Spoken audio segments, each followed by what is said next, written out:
दोस्तों, मैं आरिफ खान एक बार फिर क्राइम एक्सपोजर न्यूज़ रूम से आपके सामने नए मुद्दों और ताज़ा खबरों के साथ।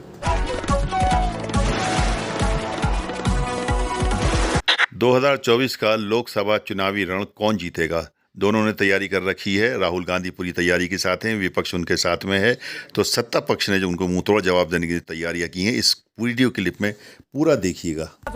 अपनी अपनी रणनीति बनाने में जुटे हुए हैं सब, और साथ ही उसको अमली जामा पहनाने की भी तैयारी है। आप जानते हैं विपक्ष की मीटिंग जो 23 जून को होनी है, एक साथ बैठेंगे विपक्ष के नेता, और इस मीटिंग के बाद अंदर की जो खबरें सूत्रों के हवाले से बाहर आ रही हैं, उसके बाद जो बीजेपी में हलचल है वो ये कि कई नेताओं के टिकट बीजेपी के भीतर जिस तरीके से मैराथन मीटिंग चल रही है उसमें बात खुलकर सामने आ रही है कि साहब कट सकते हैं कई सांसदों के टिकट, नए नेताओं को मौका दिया जा सकता है। बताते हैं आपको आपकी सीट का भी तो कहीं पत्ता नहीं खुलने वाला है। रिपोर्ट देखिए।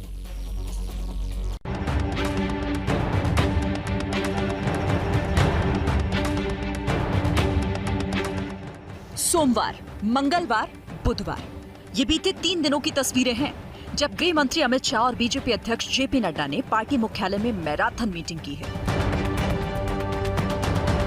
सियासी गलियारों में इस बात की कानाफूसी हो रही है कि आखिर बीजेपी वो कौन सी रणनीति बना रही है जिसकी वजह से लगातार 3 दिनों से मैराथन मीटिंग जारी है। पहली मीटिंग सोमवार की रात 3 घंटे तक चली, दूसरी मीटिंग मंगलवार को दिन में 5 घंटे तक हुई और तीसरी मीटिंग बुधवार की रात करीब 2 घंटे चली। कुल मिलाकर 10 घंटों की महा मैराथन मीटिंग में जिस बात की चर्चा हुई उसके बारे में पार्टी ने 2024 के चुनाव की तैयारी शुरू कर दी है। इसी कड़ी में देश के सबसे बड़े प्रदेश यूपी के नोएडा में बीजेपी अध्यक्ष जेपी नड्डा ने बुधवार को कार्यकर्ताओं के साथ टिफिन बैठक की थी।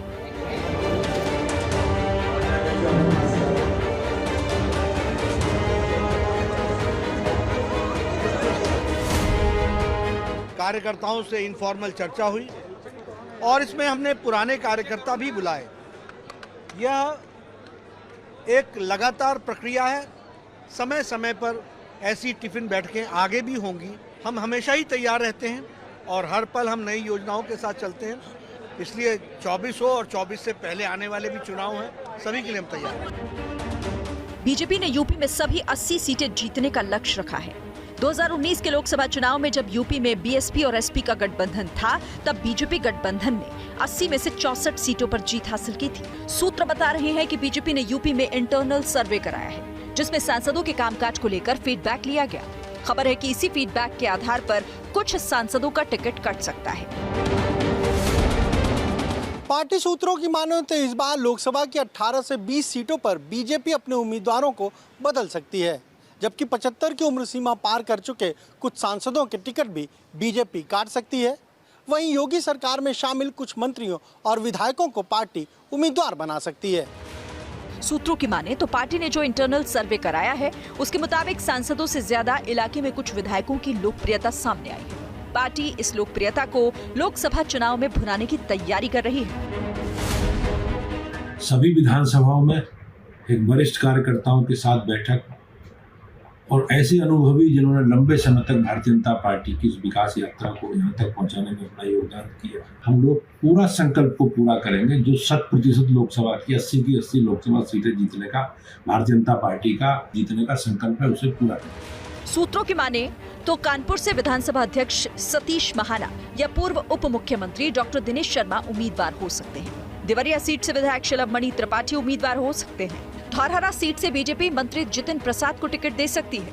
कुशीनगर से आरपीएन सिंह को टिकट मिल सकता है और मथुरा सीट से पूर्व मंत्री श्रीकांत शर्मा को टिकट दिया जा सकता है, जबकि इलाहाबाद लोकसभा सीट से पूर्व मंत्री सिद्धार्थनाथ सिंह को टिकट दिया जा सकता है।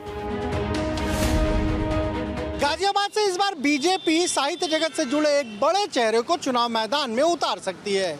इसके अलावा चाहे बहराइच हो, बांदा हो, बाराबंकी हो, श्रावस्ती हो, सहारनपुर हो, बदायूं हो, इन सीटों पर भी पार्टी नए चेहरों को मौका दे सकती है। कि बीजेपी जो है वो किसी भी सूरत में ये नहीं चाहती है कि कर्नाटक वाला हाल 2024 से पहले विधानसभा चुनाव में हो। इसीलिए पार्टी मध्य प्रदेश से लेकर राजस्थान तक के लिए जोरदार रणनीति बनाने में जुटी है और हाल के दिन में पहली बार ऐसा हुआ जब बीजेपी को आरएसएस ने आईना दिखाया। बीजेपी के लिए मध्य प्रदेश में जहां सत्ता बचाने की चुनौती है, वहीं राजस्थान में पार्टी के सामने सत्ता में आने की चुनौती है।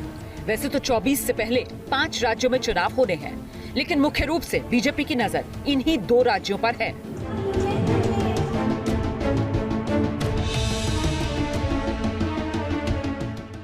यही वजह है कि पार्टी मुख्यालय में चली मैराथन मीटिंग में इन दोनों राज्यों को लेकर रणनीति बनाई गई। सबसे पहले बात मध्य प्रदेश की करते हैं।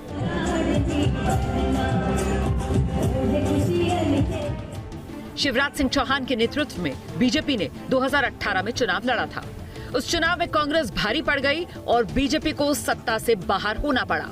हालांकि साल 2020 में ज्योतिरादित्य सिंधिया की बगावत के बाद बीजेपी को सत्ता मिली और शिवराज सिंह चौहान सीएम बने।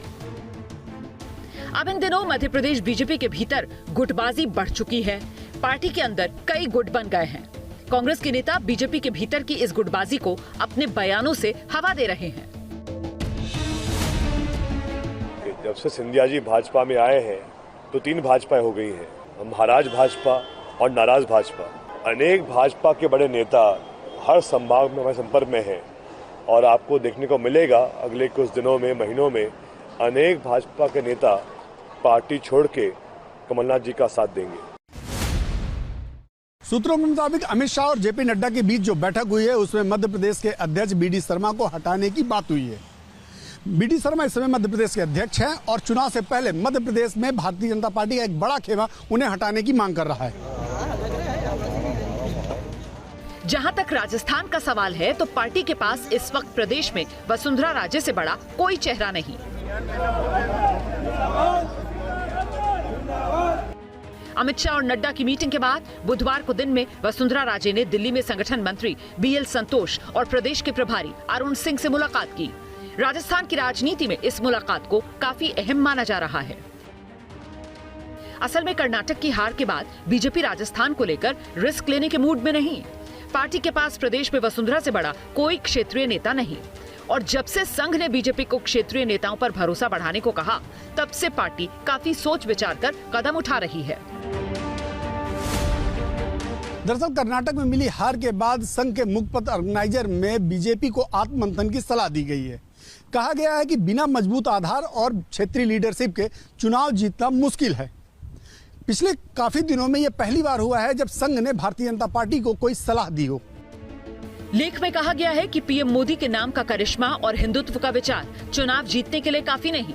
आइडियोलॉजी और केंद्रीय नेतृत्व बीजेपी के लिए सकारात्मक पहलू हो सकते हैं, लेकिन स्थानीय मुद्दे और क्षेत्रीय नेतृत्व जरूरी है।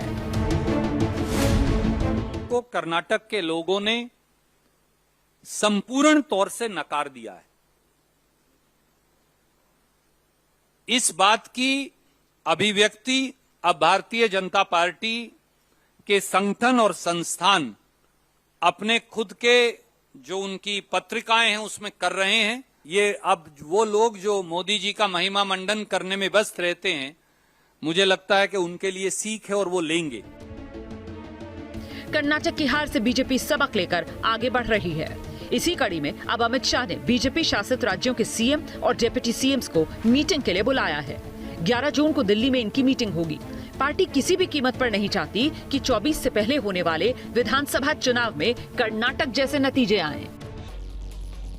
और आइए अब जरा बात विपक्ष की करते हैं, जिसकी बैठक 23 जून को होने वाली है। वैसे तो बैठक बिहार के मुख्यमंत्री नीतीश कुमार ने बुलाई है, लेकिन शो स्टॉपर राहुल गांधी होंगे। सवाल ये, क्या विपक्ष का चेहरा बन पाएंगे राहुल गांधी?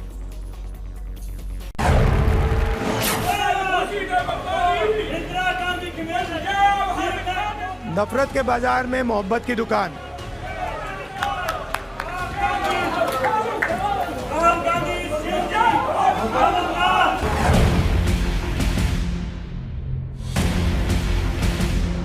अमेरिका में राहुल गांधी इन दिनों मोदी सरकार और आरएसएस पर निशाना साध रहे हैं।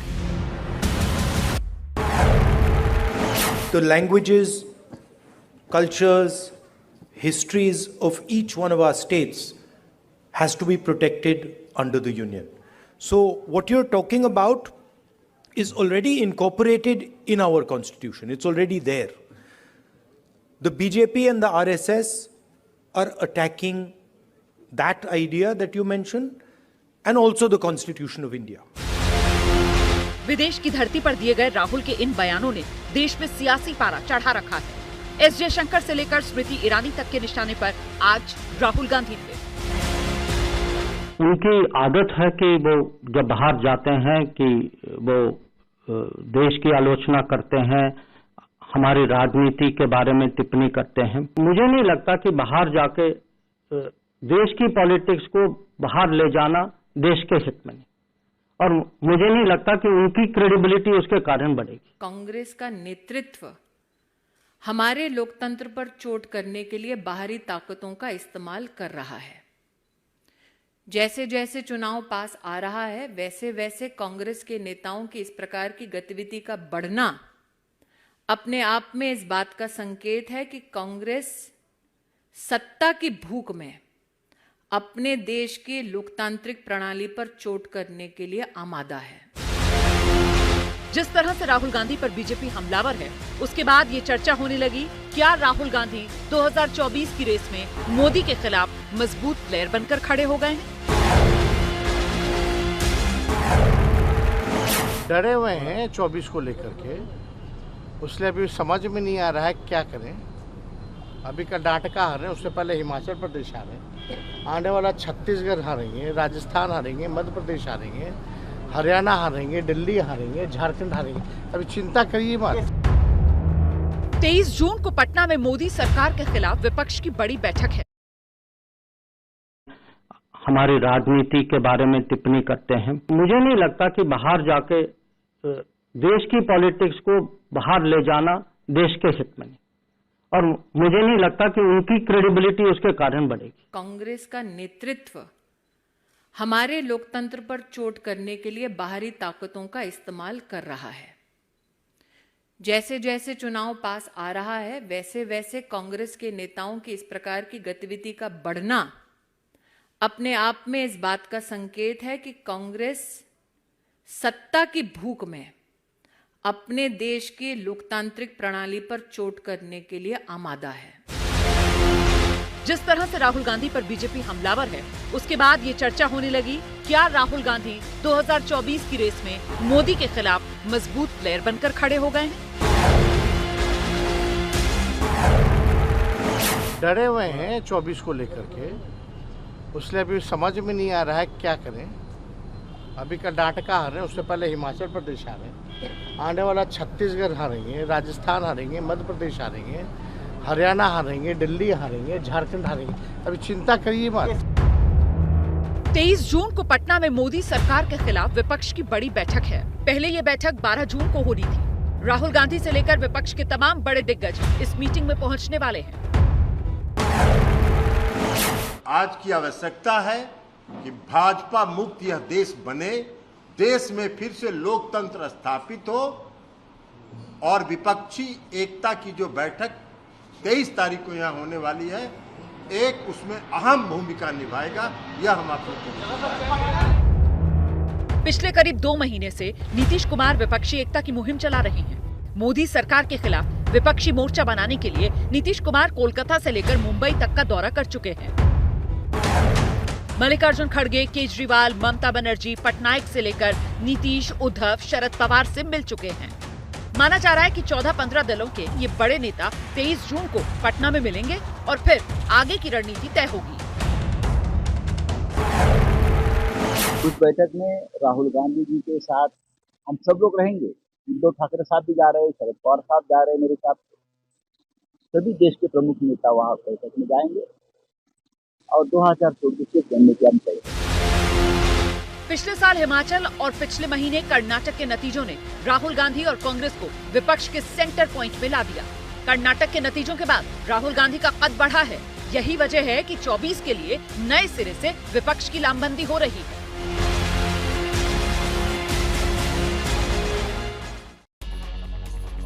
और इन दिनों आप जानते हैं राहुल गांधी का मोहब्बत की दुकान वाला बयान जो है वो सुर्खियों में है, और अब बीजेपी के नेता इसी बयान को लेकर राहुल गांधी को घेर रहे हैं। बीजेपी के नेताओं ने राहुल गांधी को 9 पन्नों की चिट्ठी लिखी है, पूर्व केंद्रीय मंत्री राज्यवर्धन सिंह राठौर, सांसद प्रवेश वर्मा, पूनम महाजन ने ये चिट्ठी लिखी जिसमें कांग्रेस के कार्यकाल में हुए दंगों नरसंहारों का जिक्र करके राहुल गांधी को घेरा गया है। खबर उत्तर प्रदेश से है, जहां कभी माफिया का राज था वहां गरीबों के लिए घर। जी, प्रयागराज में माफिया अतीक अहमद के जिस घर पर शासन का बुलडोजर चला, वहां गरीबों के लिए घर बनकर तैयार हैं। जल्द सीएम योगी गरीबों को घर की चाबी सौंपने वाले हैं। प्रयागराज के लूकरगंज इलाके की इस जमीन पर माफिया का कब्जा था। प्रधानमंत्री आवास योजना के तहत कुल 76 फ्लैट्स यहां पर बनाए गए, जिसकी कीमत लगभग 3.5 लाख रुपए रखी गई है। 6000 लोगों ने फ्लैट के लिए फॉर्म भरे थे। वीडियो अगर पसंद आई हो तो लाइक कीजिए, शेयर कीजिए और चैनल को जरूर सब्सक्राइब कीजिए ताकि डायरेक्ट नोटिफिकेशंस आप तक पहुंचते रहें।